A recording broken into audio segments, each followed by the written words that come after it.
ये देखो प्रश्नावली 10.1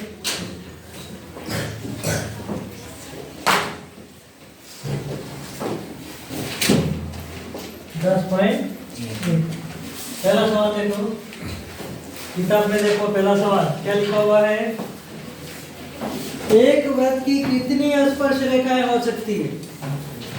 प्रश्न क्या पूछ रहा है, एक वृत्त की कितनी स्पर्श रेखाएं हो सकती है। यहाँ पर देखो ये एक वृत्त है, ये एक, इसका केंद्र बिंदु O है, केंद्र बिंदु O है। अब बताओ स्पर्श रेखा कहाँ पे होगी, स्पर्श रेखा कहाँ पे होगी, परिधि पे स्थित किसी बिंदु पर, परिधि पर स्थित किसी बिंदु पर।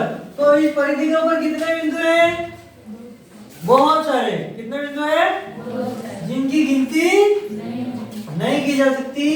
इस तरह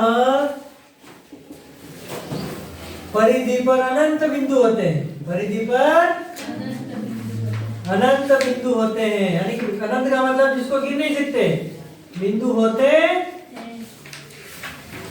परिधि पर अनंत बिंदु होते हैं। इसलिए स्पर्श रेखाएं भी कितनी होंगी, अनंत। स्पर्श रेखाएं भी कितनी होंगी, अनंत। समझ में आया कि नहीं आया। क्यों अनंत होगी, क्योंकि बिंदु अनंत है, बिंदु अनंत है। और एक बिंदु पे कितनी हो सकती है स्पर्श रेखा, एक बिंदु पे कितनी होगी, एक होगी। और बहुत सारे बिंदु है, बहुत सारी होगी। अब उन बिंदुओं को गिन सकते नहीं है, इसलिए उसको अनंत कहते हैं। अनंत बिंदु से रेखाएं भी कितनी होगी, अनंत। दूसरा प्रश्न देखो, दूसरे का पहला क्या कह रहा है, किसी वृत्त की, किसी, किताब में देखो, किसी वृत्त की स्पर्श रेखा, स्पर्श रेखा उसे रिक्त स्थान बिंदुओं पर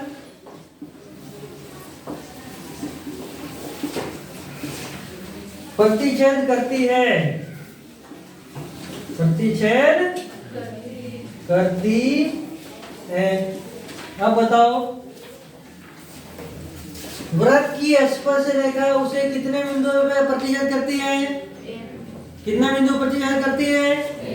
यहाँ पर देखो ये एक वृत्त है, ये एक वृत्त है, इसमें एक बिंदु ये रहा, तो ये इसकी क्या हो जाएगी, स्पर्श रेखा। क्या हो जाएगी, अब यहाँ पे अगर इसको थोड़ा अंदर ले जाए तो कितने बिंदु पे प्रतिच्छेद कर रही है ये, दो बिंदु पे। तो यहाँ पे इसमें इन दोनों में से स्पर्श रेखा कौन सी है, जो एक बिंदु पे प्रतिच्छेद कर रही है। कहाँ पे प्रतिच्छेद कर रही है, एक बिंदु है, तो उसे एक बिंदु, एक स्थान पर, एक स्थान पर या बिंदु पर प्रतिच्छेद करती है। तो इस परिधि वृत्त की स्पर्श रेखा कितने बिंदु पर प्रतिच्छेद करती है, एक बिंदु पे। कितने बिंदु पर प्रतिच्छेद करती है, और प्रतिच्छेदी रेखा कितने बिंदु पे करती है प्रतिच्छेद, दो बिंदु पे। कितने बिंदुओं पे, ये वृत्त है, इसमें ये प्रतिच्छेदी रेखा है। कौन सी रेखा है, प्रतिच्छेदी। ये प्रतिच्छेदी रेखा कितने बिंदु पे काट रही है, दो बिंदु पे। और नीचे वाली कौन सी है, स्पर्श रेखा कौन सी है, ये कितने बिंदु पे प्रतिच्छेद कर रही है, एक बिंदु पे। दूसरे का दूसरा देखो क्या कह रहा है, वृत्त को दो बिंदुओं पर, वृत्त को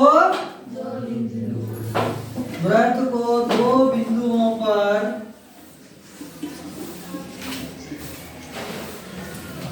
प्रतिच्छेद करने वाली, प्रतिच्छेद करने वाली रेखा को, प्रतिच्छेद करने वाली रेखा को क्या कहते हैं, क्या कहते हैं, प्रतिच्छेदी रेखा।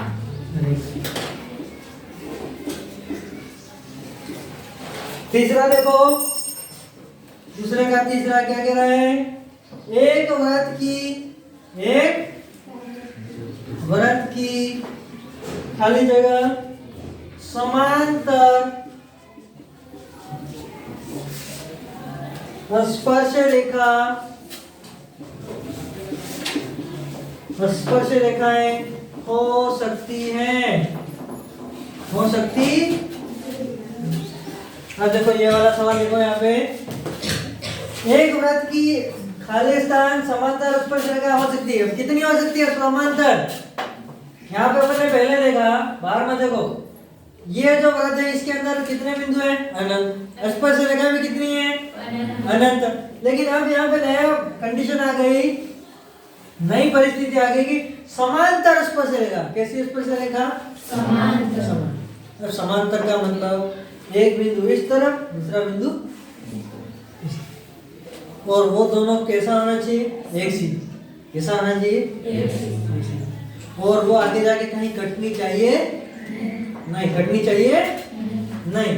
तो यहाँ पे देखो ये वृत्त बना दिया मैंने और ये बिंदु बन गया। अब यहाँ पे एक सीधी रेखा बन गई यहाँ पे। अब यहाँ पे एक बिंदु ये रहा, एक बिंदु ये रहा।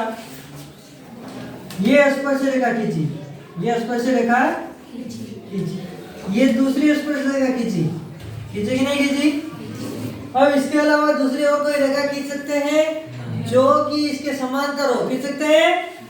नहीं खींच सकते हैं। तो कितनी स्पर्श रेखा समांतर हो सकती है? दो। कितनी हो सकती है? दो। ये देखो यहाँ पे ये क्या है? व्यास। क्या है? व्यास। और ये क्या है? स्पर्श रेखा। क्या है? और ये भी क्या है? स्पर्श रेखा। तो कितनी समांतर रेखा हो सकती है? दो। कितनी हो सकती है? दो। अगला देखो, अगला प्रश्न नहीं समझ में? आगे ये नहीं है? कौन सा? वृत्त को दो बिंदु पर प्रतिच्छेद करने वाली रेखा को क्या कहते हैं? प्रतिच्छेदी। कहाँ पे? वृत्त को प्रतिच्छेद नहीं करती वह प्रतिच्छेदी कहलाती है। नहीं करती है वो प्रतिच्छेदी लिखा है। क्या लिखा है? बाकी सब ने कॉपी में क्या लिखा है? जो वृत्त को प्रतिच्छेद नहीं करती वह प्रतिच्छेदी कहलाती है। ठीक से देखो, फिर से चेक करो कॉपी में क्या लिखा है। हो सकता मैं नहीं लिखना भूल गया। आज थोड़ी लिखा है, पहले लिखा है। क्या लिखा है?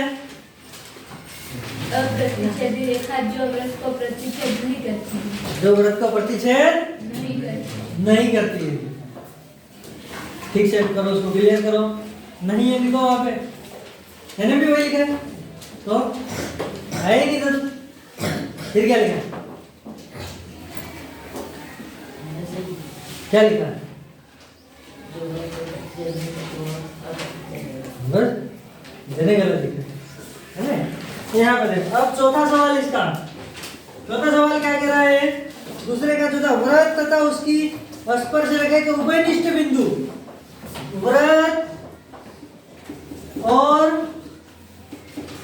स्पर्श रेखा का उभयनिष्ठ बिंदु, स्पर्श रेखा का उभयनिष्ठ बिंदु कहलाता है। कहलाता। अब बताओ यहाँ पे इस चित्र के अंदर ये कौन सा बिंदु त्रिज्या का? किसका है ये? त्रिज्या। और फिर से अब ये किसका है? ये किसका है? स्पर्श रेखा। किसका है? स्पर्श रेखा। तो यहाँ पे यही कह रहा है कि वृत्त और स्पर्श रेखा, वृत्त और स्पर्श रेखा उसका उभयनिष्ठ, उसका उभयनिष्ठ। उभयनिष्ठ का मतलब वृत्त का भी होना चाहिए और इस स्पर्श रेखा का भी होना चाहिए। वैसा बिंदु क्या कहलाता है? स्पर्श बिंदु। क्या कहलाता है? स्पर्श बिंदु। तो उभयनिष्ठ बिंदु क्या कहलाता है? स्पर्श बिंदु। लिखो इसको फटाफट।